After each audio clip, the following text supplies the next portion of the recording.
Hello, hello.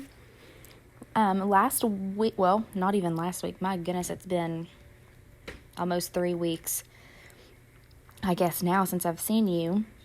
But the last time we were at school, we read, or we're starting to read, the Tall Tales, the American Tall Tales. And I read Davy Crockett. So if you have the American Tall Tales book by Mary Pope Osborne that I was reading out of in class, you may follow along if you'd like. Otherwise, I am going to read Sally Ann, Thunder Ann, Whirlwind to you. Okay, so let us begin. One early spring day, when the leaves of the white oaks were about as big as a mouse's ear, Davy Crockett set out alone through the forest to do some bear hunting. Suddenly, it started raining real hard, and he felt obliged to stop for shelter under a tree.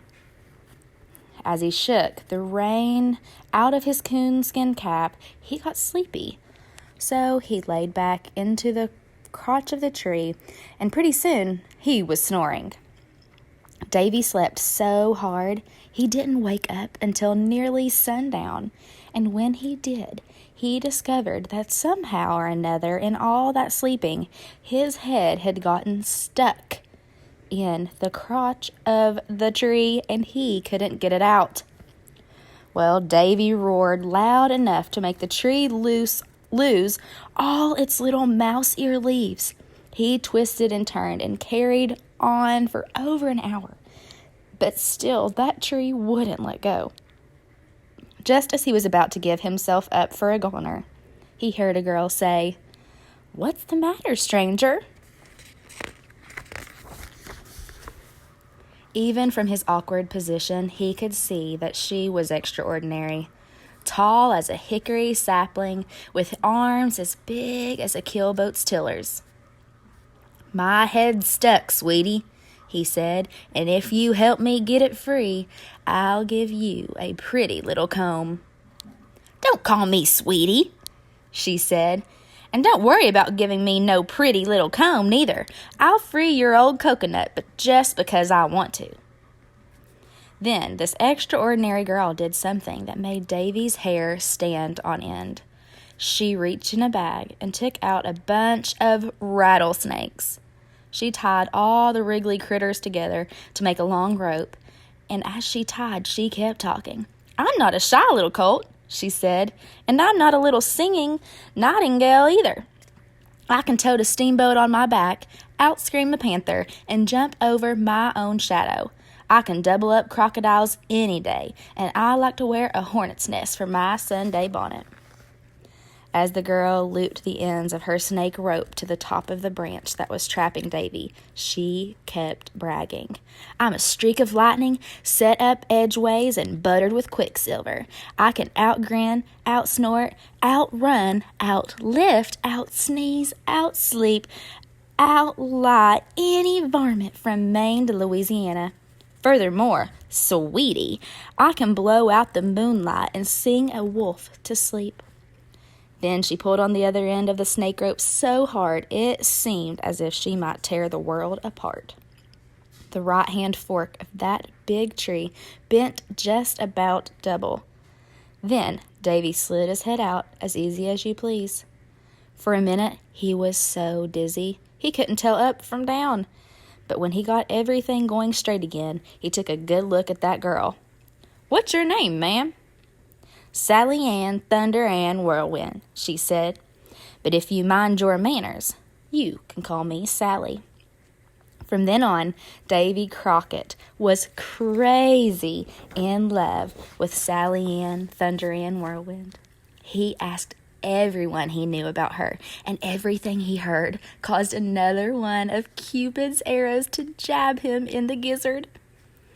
"Oh, I know Sally," the preacher said. "She can dance a rock to pieces and ride a panther bareback." "Sally's a good old friend of mine," the blacksmith said. "Once I seen her crack a walnut with her front teeth." "Sally's so very special," said the schoolmarm. She likes to whip across the salt river using her apron for a sail and her left leg for a rudder. Sally Ann Thunder Ann Whirlwind had a reputation for being funny, too. Her best friend Lucy told Davy, "Sally can laugh the bark off a pine tree. She likes to whistle out one side of her mouth while she eats with the other side and grins with the middle." According to her friends, Sally could tame about anything in the world, too. They all told Davy about the time she was churning butter and heard something scratching outside. Suddenly, the door swung open, and in walked the great king bear of the mud forest. He'd come to steal one of her smoked hams. Well, before the king bear could say "boo," Sally grabbed a warm dumpling from the pot and stuffed it in his mouth. The dumpling tasted so good, the king bear's eyes winked with tears. But then he started to think that Sally might taste pretty good too. So opening and closing his big old mouth, he backed her right into a corner. Sally was plenty scared, with her knees a-knocking and her heart a-hammering. But just as the king bear flew his hot breath in her face, she gathered the courage to say, "Would you like to dance?" As everybody knows, no bear can resist an invitation to a square dance. So, of course, the old fellow forgot all about eating Sally and said, "Love to." Then he bowed real pretty, and the two got to kicking and whopping and swinging each other around the air, and as Sally sang, "We're on our way to Baltimore, with two behind and two before. Around, around, around we go, where oats, peas, beans, and barley grow." And while she was singing, Sally tied a string from the bear's ankle to her butter churn, so that all the time the old feller was kicking up his legs and dancing around the room, he was also churning her butter. And folks love to tell the story about Sally's encounter with another stinky varmint, only this one was a human varmint. It seems that Mike Fink, the riverboat man, decided to scare the toenails off Sally because he was sick and tired of hearing Davy Crockett talk about how great she was. One evening, Mike crept into an old alligator skin and met Sally just as she was Sally was just taking off to forage in the woods for berries. He spread open his gigantic mouth and made such a howl that he nearly scared himself to death. But Sally paid no more attention to that fool than she would have to a barking puppy dog.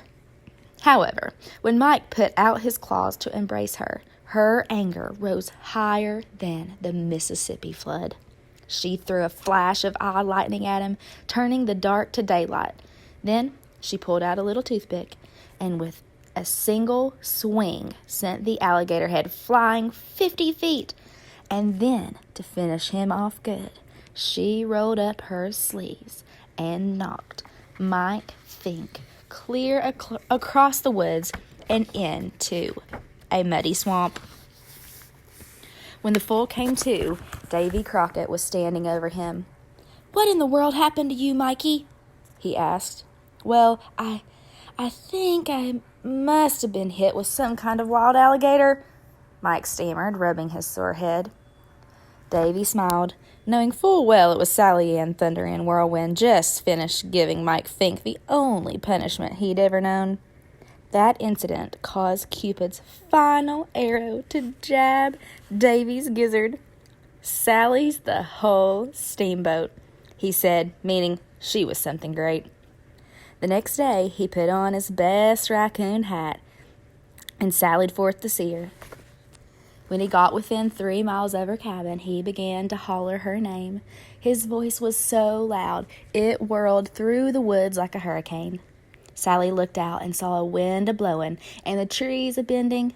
She heard her name a-thundering through the woods, and her heart began to thump. By now, she'd begun to feel that Davy Crockett was the whole steamboat, too. So she put on her best hat, an eagle's nest with a wildcat's tail for a feather, and ran outside. Just as she stepped outside the door, Davy Crockett burst from the woods and jumped onto her porch as fast as a frog. "Sally, darling," he cried, "I think my heart is busting. Want to be my wife?" "Oh, my stars and possum dogs, why not?" she said. From that day on, Davy Crockett had a hard time acting tough around Sally and Thunder and Whirlwind. His fighting and hollering had no more effect on her than dropping feathers on a barn floor. At least, that's what she'd tell you. He might say something else.